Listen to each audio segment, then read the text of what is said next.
we do this. It's been a long time. Hello. Welcome to Archaeologists Behaving Badly. This is episode 13. Well, yeah.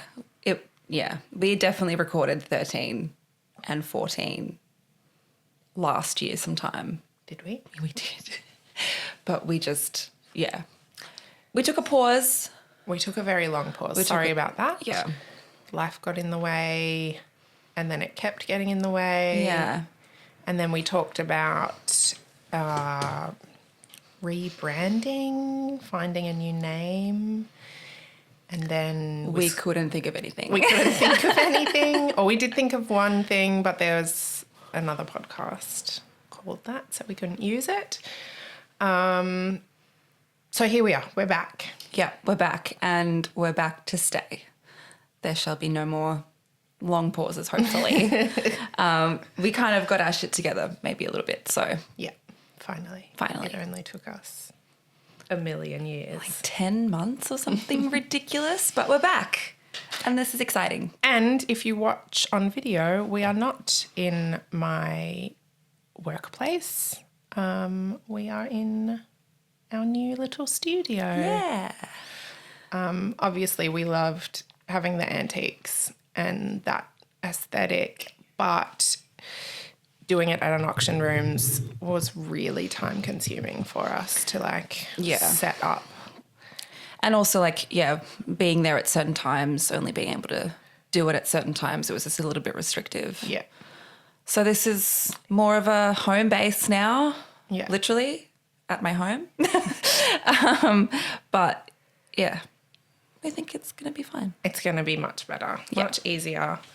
And I keep looking at the computer screen instead of the camera because we now have the computer facing us so we can see if it switches off. Which has happened so many times. And I think that's why we didn't end up using the other ones, was because we had so many tech difficulties just constantly.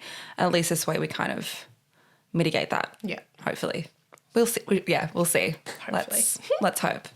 But yeah, today it's Fakes and Frauds Part 2. Mm-hmm. It was one of our early ones. I think maybe the second. Oh my God, was it second? I think so. Okay, so it was ages ago.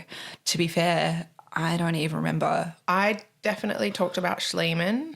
Okay, yeah. And Troy. Yeah. I think I talked about, I have a vague memory of like a Persian princess or something. Mm-hmm. There was a... Yeah, I do vaguely remember that. Yeah.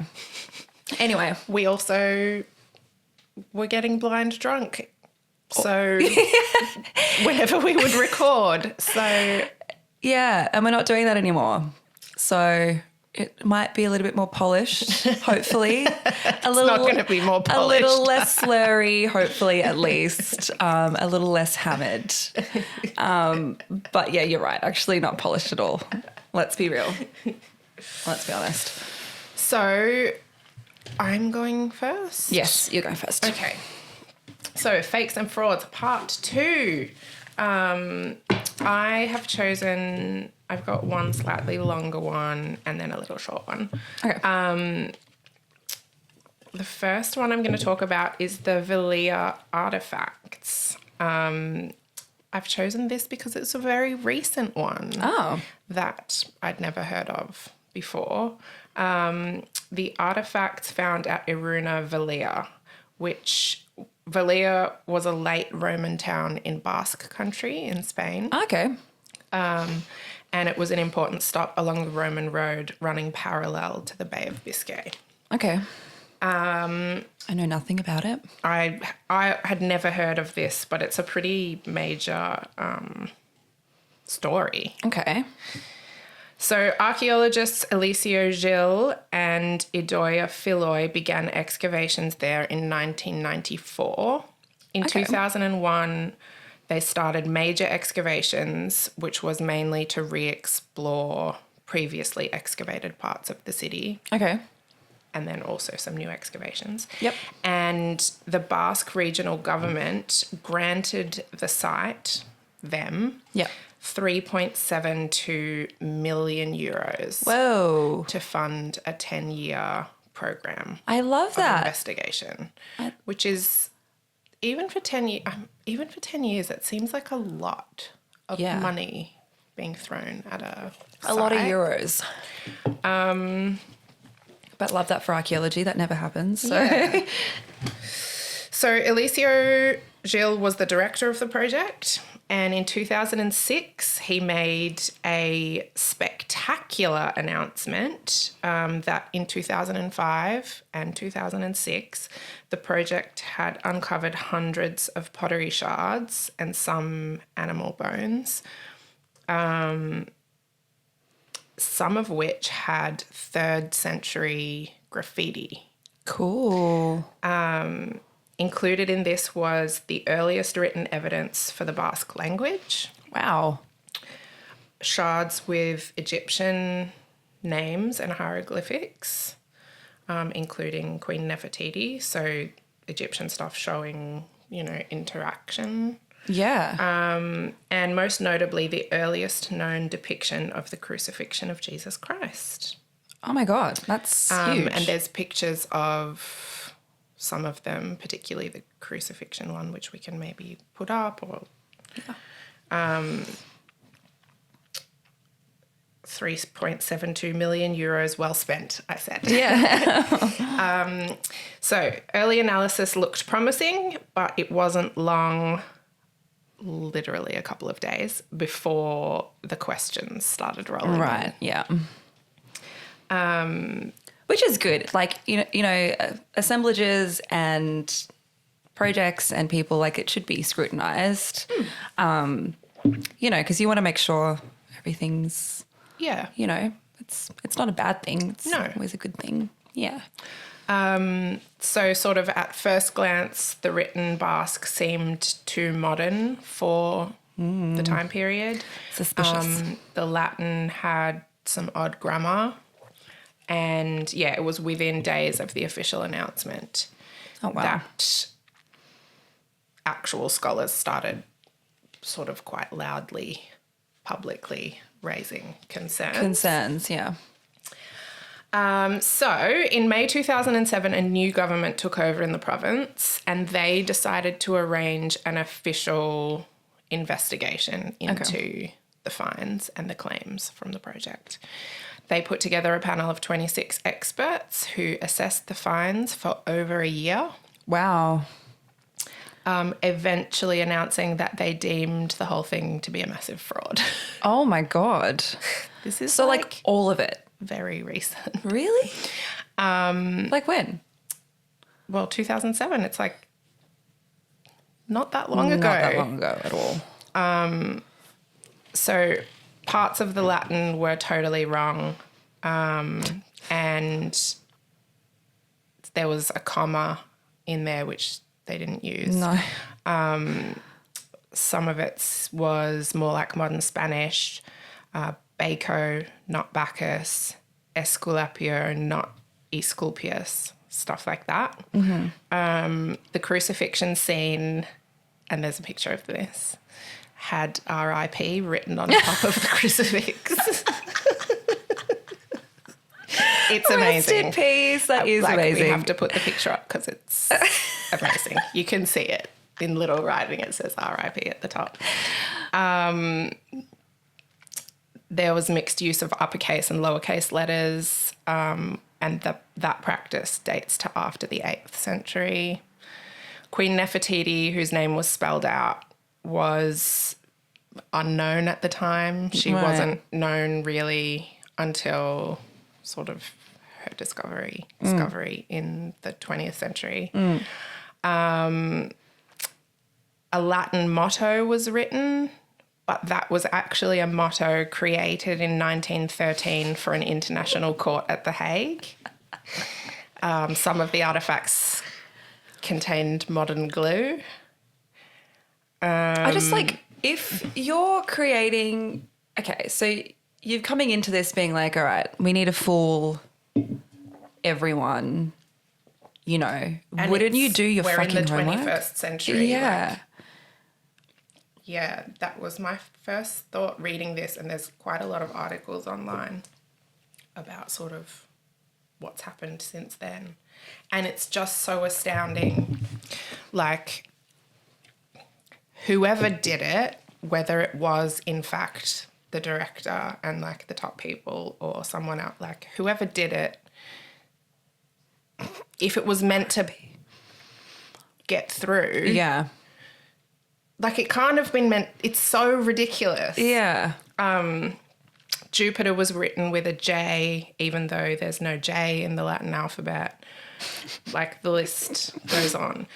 The commission of 26 experts ruled that 476 of the artefacts were altered or outright fakes, and the commission cost the public tens of thousands of euros. Yeah, shit.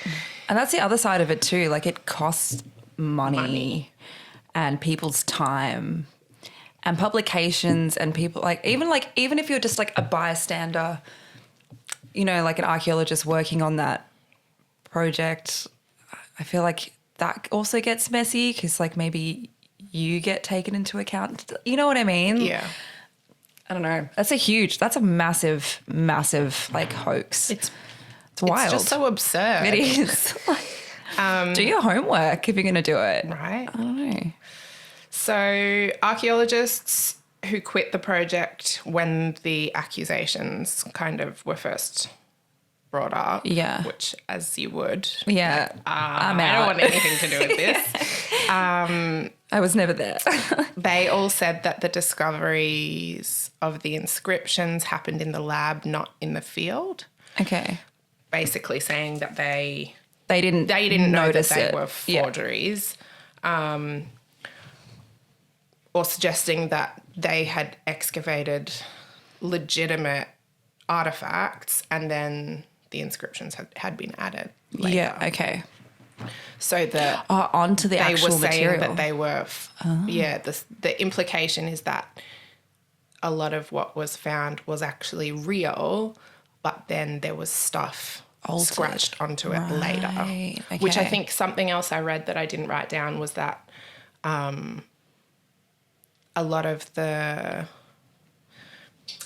engravings seemed fresh. Like, you know how we talk about like fresh breaks. Yeah, where you know. You can tell. You've done it with your trowel or shovel. Yeah. Or knowing if it was already broken when you brought it up. Yeah. Yeah, so I think it was like too clean. Mm-hmm. So the regional government charged Eliseo Gil with fraud and attack on national heritage. The public train company, which was the department of the government that funded the project with all those millions of euros, filed a separate lawsuit seeking the return of the money they had provided. So this happened in 2007. So they were already well into those 10 years. Mm-hmm. So like it started, 1990, what was it, 2000? So they started excavating there in 94, but it was in 2001 that they went back. And that's when, I think, when the money in the 10 years started. Okay. So it had been a few years. They've been eating into that money. Yeah. And like,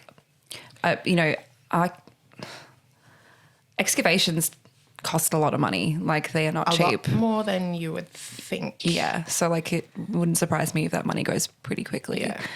Ooh. Many archaeologists have agreed that the artefacts are fake, but unsure if Eliseo Gil, is actually responsible for the deception. A worker for a different provincial government wrote an article in 2017 stating possible reasons for the fakes being the Basque public companies and government bodies awarding the project millions of dollars in order to uncover finds that would promote Basque national... It's like a conspiracy. Nationalism. Yeah. Including the early use of the language and the early Christianization of Basque country. I think Basque is particularly religious. Yeah. I mean, and it's and that's so true as well. Like, you know, when you get funding, you do get funding expecting or hoping for certain things to come up. You generally have an idea of you're going to find something, obviously, otherwise you wouldn't have the site to begin with. But you don't know. You don't know what you're going to find. You might find like low significance or nothing. Or you might find something spectacular. That's kind of a roll of the dice. Yeah. But it's interesting, like depending on who's paying for it. Yeah. And what they want. Exactly. And how that can... The motive. How that can maybe alter the work that's happening on the ground. It happens in commercial archaeology too. More so here where I don't think it happens as much anymore, but there's certainly been lots of stories about developers who are paying for sites to be excavated in order to do their development. They don't want you to find anything. No, yeah. So there's been stories of, stuff, I don't know, going missing or being ignored. And that would just be everywhere. Yeah. Money drives everything. Totally. In 2020, the criminal trial of Alessio Gil and two of his former colleagues, a geologist and a materials analyst, commenced and ended. I think it ended in June of 2020. The court ruling determined that only 36 of the artefacts were definitely fake or altered. Okay. So the commission ruled that 427 or whatever. Right. In a legal court, it was only confirmed that, 36 had contemporary alterations to them, but that was enough. His two colleagues were given, one was given a year prison time and one was given just over a year. And Alessio was given like 2.5 years prison time. Wow. It also kind of sucks as well because in that assemblage of all those artefacts out of those 400 and 37 of them, were ruled to be definite. It kind of, I don't know, all those things that could be missed in that assemblage that actually were real. Yeah. But now you're looking at it with a skeptic eye, Well, stuff might have been added to original engravings or script or whatever. They might have chosen to do it because there were some artifacts with stuff on them. I mean, obviously there's lots of like nonsense that got put on there, and it would be probably relatively easy to determine which is absolute garbage and which is possibly real, but like you said, it just puts a lens of this is all rubbish over the whole thing. Yeah. And it's so wild that whoever did it, how did they think they would get away with it? And even if it wasn't him, even if it was something that was done like as a joke or by a disgruntled person in the lab or something, he's a professional. Surely you would look at R.I.P. written on a 2,000-year-old That's amazing depiction of the crucifixion and be like, something's not right here. I maybe shouldn't make a public announcement about this find. It's like, I don't know, if you're gonna commit like fraud, I would be so well read about what I was about to. Do you know what I mean? Yeah. Like, and know your grammar. what tests are going to be done on it. Yeah. Like, it's insane. It's crazy. It's difficult to grasp the idea that anyone thought they would get away with this. No. Because so many of the like fakes and frauds things that we read about are from the 20th century 100%. or late 19th century. Where we didn't have those. Yeah. They just wanted to make a name and... Yeah, and it was also harder to disprove. Exactly. And now we have there are so many methodologies that we can, use in order to verify or debunk. Yeah. It's just like, you didn't think that was gonna work. And he ended up in prison for it. Yeah, it's crazy. So... Well, he was a bad archaeologist. Very. Yeah. If he did it. if he did it. If he did it. But he was a bad project leader, even if he didn't. Yeah. Because have that happen on your watch. pretty dumb. Pretty dumb. So the second little one I'm doing, which is really cute, is on Drake's brass plate. So sometime in 1579, the British sailor Sir Francis Drake landed in California and declared it the property of Queen Elizabeth. Since then, many archaeologists have wanted to find something that he may have left behind to prove that he was there. UC Berkeley professor Eugene Bolton was especially obsessed with this, and specifically with the legend of a brass plate that Drake supposedly had minted and supposedly left somewhere in California. Like a real treasure hunt. Yeah. You know. And Bolton was known to talk about it to colleagues like relentlessly. All he the was time. Obsessed. Cute. He was part of a club known as the Ancient Order of E. Clampus Vetus, who described themselves as a drinking historical society. Sounds like our kind of people. So he was around early 20th century. So in 1936, someone digs up a brass plate in California signed by Drake, which obviously sent Bolton into a tailspin. Yeah. Before anyone could stop him, he had paid thousands of dollars for it and talked about the find publicly and to the world. The plate was displayed at the Smithsonian, the Golden Gate International Exposition, and the Bancroft Library. When Bolton eventually died, he died knowing that his life's mission had been fulfilled. Cute. So, good for him. Good for him. However, Had a feeling this was coming. in 1977, it came to light that the entire thing had been a prank on Bolton.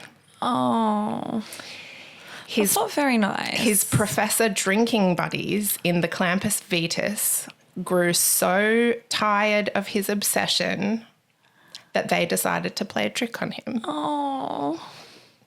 They had a very well-made and detailed forgery of the missing brass plate, and they created the story of its discovery. They left a sign that the plate was a fake. They painted the club's logo on it in fluorescent paint that can only be seen under black light. Right. Unfortunately, analysing artefacts for secret blacklight messages is not something we usually do, and especially was not something that happened in the 1930s or the 1940s. No. And they had created such an excellent forgery that it fooled every expert that looked at it. It quickly went too far because he got so excited and told everyone about it that we don't know what happened, but we can only assume that the drinking club was like, ooh, let's never talk about this again.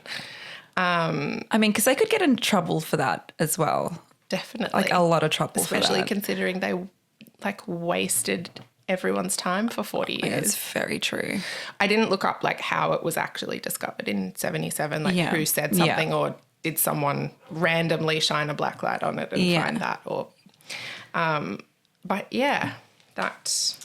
Well, it Drake's makes me happy. Plate, which I thought was a cute story that he, even though it was a prank, he died feeling like he, did the thing, his life's work. Yeah. And I think that's cute. Yeah. So what are you doing? So, okay. This story actually blew my mind. This was actually crazy. It's insane. Anyway, here we go. So, all right. So there was this guy named Bradigo Lara. He was a man in Mexico who got arrested for looting archaeological sites. And he was stealing and selling some of Mexico's most valuable antiquities in the 1970s. Okay. At this point, he had been doing this for over 20 years. So when he was caught, it had been kind of known that he had been doing this for a long time. Super common in Central America. 100%. I mean, pretty common everywhere really. But especially there. But weirdly, he got his conviction overturned when he presented to the courts that he wasn't actually stealing or looting these artifacts. He was actually making forgeries or replicas. He actually did this by to the court in order to prove himself innocent for looting. So he got arrested in 1973. Yeah. And in 1974, so during that time, he had convinced the courts that if he could be given materials, he could prove that he was actually making them, not looting them. So he made examples of the objects. So what he was making was ceramics, so figurines. Yeah. So he made examples of them and gave them to the same experts who had originally taken the ones that he was apparently looting that were supposed to be authentic, and gave them to the same experts. And the experts were like, oh my God, you're just obviously really, really good at this. So he got out of jail. They let him go. Even though he was selling... Yeah, because he got charged for looting, not charged for forgery. Yeah. So clearly he was really, really good at the forgeries. He apparently had started doing this when he was 9 years old. So his parents were farmers in Veracruz. And so often his parents, as they were plowing and stuff, they would come up with little figurines and stuff. So from when he was 9, he just that became kind of a hobby for him, making little figurines. I guess even if he didn't start making them early on, just having access to them from that early, you would just get to know. Yeah. And just being fascinated by them and just having a thing for them. So a traveling dry goods merchant noticed his skills around this time and basically hired him. So by the time he was a teenager, he was being hired to make fakes because this random merchant just saw you're pretty good at this. We could probably sell this to people thinking, tourists, whatever. So, and they also sold them to the black market. So it was already since Amazing. He was a teenager, he was already selling these to the black market. Looters even came to him to fix and restore stolen works and stolen ceramics because he was just really good. So eventually he ended up in Mexico City producing forgeries full time. And this must have been happening in the 50s. Mm-hmm. So there was a long time there. He was so attentive to detail, this guy would visit archaeological sites to study freshly excavated ceramics and figurines. And then he would even dig up the clay in those areas to make use. Oh my God, that's fucking brilliant. I know. I was thinking just before, could we do analyses now on to look at the type of clay we can. It's meant to be. Yeah. And we look at able to show that it's not from the same place, but if he's doing it exactly, he's digging it up from where they were originally made. How insane is that? And not only did he do that, he also made his own primitive tools to create these ceramic figurines. Amazing. And he also sourced all the local pigment materials and resources in the way that they would have back when these were created, basically. So he went to the nth degree to make sure that everything was done as perfectly as possible. And so no one knew. Fucking brilliant. Right? It's wild, crazy. So his whole defense and his whole thing was, well, no, I'm just making replicas. I don't know what you're talking about. kind of thing. I'm not doing anything illegal, even though he definitely was. So the pieces were really varied. They were in the style of like Maya, Aztec, and Teutonic. Have you heard of that before? No. The Teutonic culture. I had never heard of it. It's a civilization that existed between the 7th to the 12th centuries around the Veracruz region and northern Puebla. Sorry, this guy was arrested in 1994. Sorry, not 1993. So the experts were totally sold on the fact that his works were real.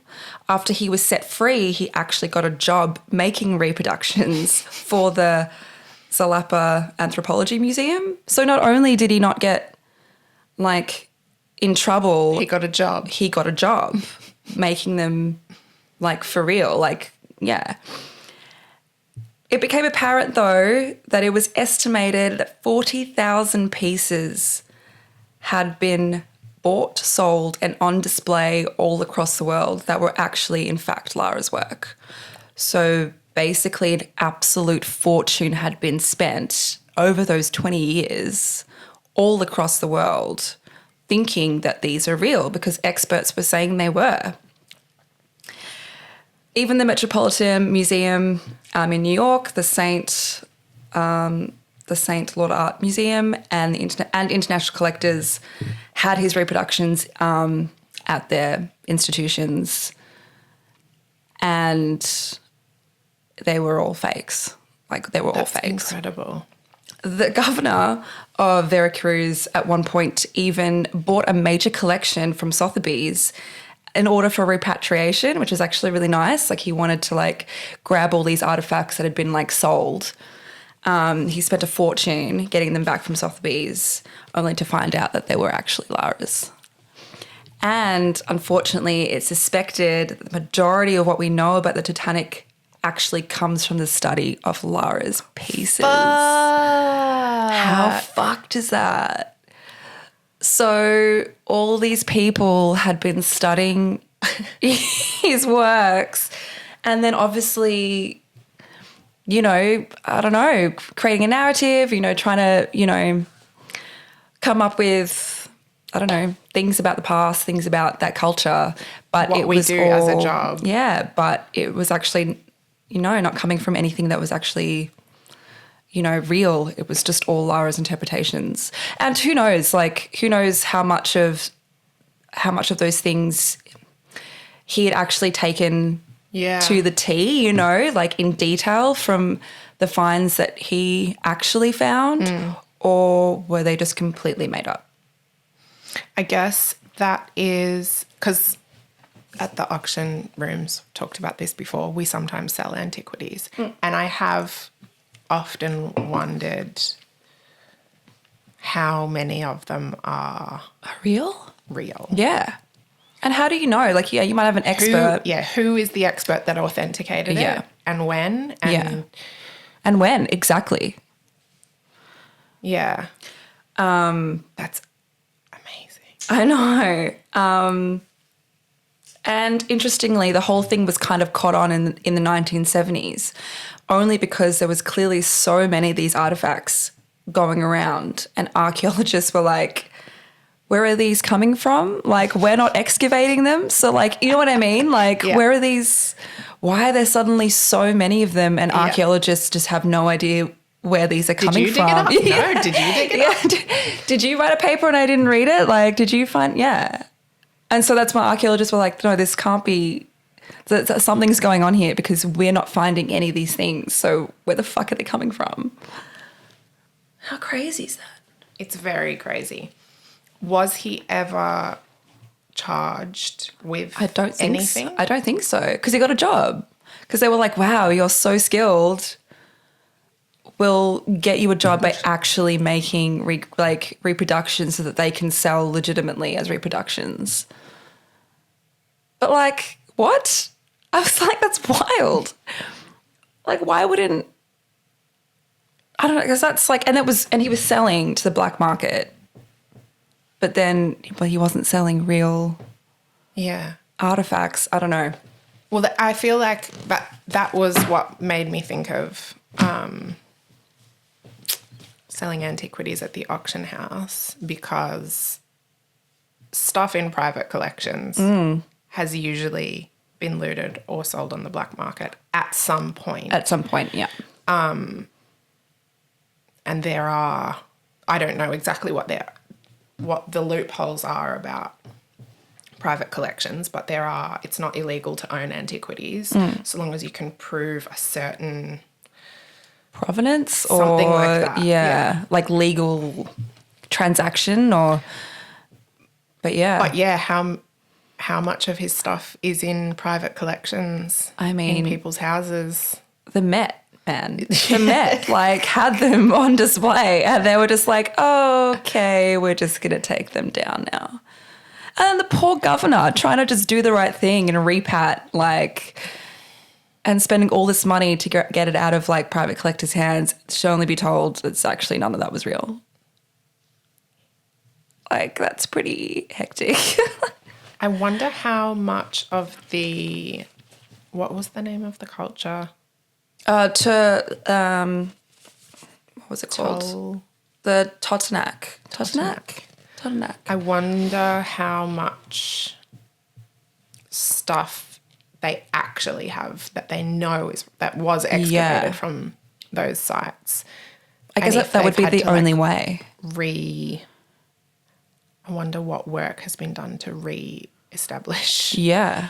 I mean, this was the 70s, so I don't know, like, where it's at now, but, I mean, that was pretty wild that at least in the 70s and probably 80s we had... Everything that they knew about it was... that culture. Just a guy making some stuff. I mean, clearly, like, this guy is, like, a real artist. And it's interesting, you know, talking about your one before... You know, you'd put so much effort into it to make sure that it's believable. And this guy, like, even took the clay from the surrounding areas. Brilliant. Made primitive tools. Brilliant. Yeah. Like, anyway. So I've got another one. I've got another small one. This one's kind of cute in a way. It's technically not even archaeology. It's paleontology, but everyone gets so fucking confused. We love old stuff. We do love old stuff, and people just think we also do paleontology. True. That's what people think. So anyway, I thought, why not? So in 1999, a National Geographic article detailed an extraordinary find in the Liaoning province in China. A fossil was discovered of an evolutionary stage between a fish and a bird, which they called Archaeoraptor. And I just think that was really cool. Archaeoraptor. Very cute. And this was to be, like, deemed, like, the missing link between dinosaurs and birds. Okay. Like, when that shift happened, I guess. Yeah. So it was illegally sold out of China through the black market. And apparently that was really rampant, especially back then. So this is, like, the 90s. Okay. Like, a lot of farmers would come across a lot of... fossils basically in that area, like digging through shale and stuff. Why would you give it to a museum or a university if you're a poor farmer? Exactly. When you can make money off When you it. can make a couple of dollars. It's so understandable. 100%. So even though it is illegal in China, it was just a very common thing. And especially in that area, apparently there's just lots of fossils there. So that's kind of, it's like a well-known kind of thing. So this particular fossil was... sold for $80,000, which is massive. And the Chinese government... in the 90s. Yeah, exactly. And the Chinese government demanded the fossil back as it was sold illegally. It wasn't until 2002 they did some CT scans of the fossil and realised that it was actually just the remains of an early fish and an early bird literally glued together. So there was, like, they found glue, like, cemented in to make the fossil. But funnily enough, even though it was, like, obviously constructed, the actual early bird fossil and the early, like, dinosaur fossil were actually the earliest known examples of those individual... of those species. So it's kind of funny that ended up actually being a thing. So they were actually quite important because Slightly damaged. It's like, they got glued together. Very damaged. And so I think what happened was when the farmer had originally found, I think, the bird fossil. It had like crumbled into pieces, but the other one was a little bit more intact. And so he just thought, how can I make money out of this? It'd make more money if I can have like a complete specimen to sell. So that's why he just Put them together. glued them together and made a couple of bucks. Like literally, he probably made nothing on it. For him, a lot, but like, you know, not $80,000, that's for sure. Yeah. That's it. I just thought Archaeoraptor. I thought that was cute. I feel like I've heard the name Archaeoraptor before, and I'm wondering if I've looked at something like a dinosaur book that was written maybe 25 years ago. Well, maybe. That like... I mean, it was 1999 when the National Geographic... So I think it was first discovered in like 97 or 98. Okay. And then it was sold to someone. And then I don't know how that happened, but then a National Geographic article was written about it and it was like huge. Like, oh my God, we found the missing link. Yeah. When, no, it was just glued together. But I still love the fact that they were both very important discoveries in their own right. Yeah. But yeah. Very cool. I'll put a little photo of it. It looks kind of cute. Yeah, I'm going to look it up when we wrap up. Yeah. Which I think... Is now? I think it's... Yeah. We've done it. I think we did the thing. We did the thing, and hopefully it's all recorded. Yes. I think it has. I think it is. I think our tech issues may be solved. But yeah. Thanks. Yeah, thanks for watching or listening, and sorry again that it's been so very long. We promise. We promise. We won't. We have more and more fun stuff. Yeah. And it's all happening and we're doing it. We're doing the thing. Yeah. And as always, if you've got any cool like stories you think would be worth sharing, or topics or themes, let us know. We're a little bit rusty today. It's our first time back. Yeah. But and it's a bit more difficult doing it sober. Yeah. So true. It's like more difficult, but also less difficult at the same time. Yeah. I feel like I'm definitely speaking words. Yeah. Better. Which is good. Speaking words more good. More good. Yeah. So we will see you next time. Yeah. Bye.